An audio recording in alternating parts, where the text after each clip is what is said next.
एक बुढ़िया थी जिसके 7 बेटे थे। 6 कमाने वाले थे जबकि 7वां निकम्मा था।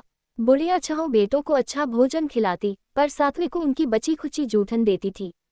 एक दिन 7वें बेटे ने ये देख लिया और उसे बहुत दुख हुआ। उसने घर छोड़ दिया और दूर देश जाकर मेहनत करने लगा। वहां वह एक बड़े व्यापारी के यहाँ काम करने लगा और अपनी मेहनत से बहुत धनवान बन गया। उधर पीछे से उसके माता पिता और पत्नी की हालत खराब रहने लगी। एक दिन वह बेटा परदेश में घूम रहा था तो उसने देखा कि बहुत सी स्त्रियां संतोषी माता का व्रत कर रही हैं। उसने व्रत की विधि पूछी।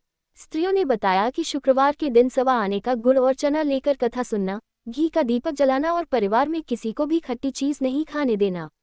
उसने माता से मन्नत मांगी कि यदि उसका व्यापार सफल हो जाए और वह अपने घर लौट सके तो वह उद्यापन करेगा। माता की कृपा से उसका जहाज धन से भर गया और वह अपने घर लौट आया। घर आने पर उसने अपनी पत्नी को सारा हाल बताया और धूमधाम से माता का उद्यापन करने का निश्चय किया। उद्यापन के दिन उसके जेठ के लड़कों ने शरारत की। उन्होंने जानबूझकर इमली खटाई मांगकर खा ली।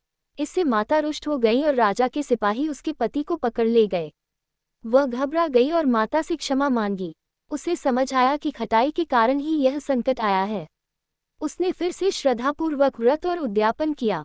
माता प्रसन्न हुई। उसका पति वापस आ गया और घर में सुख संपत्ति की वर्षा होने लगी।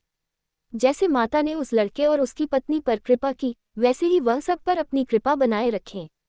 व्रत के मुख्य नियम। दिन शुक्रवार, भोग गुड़ और भुने हुए चने।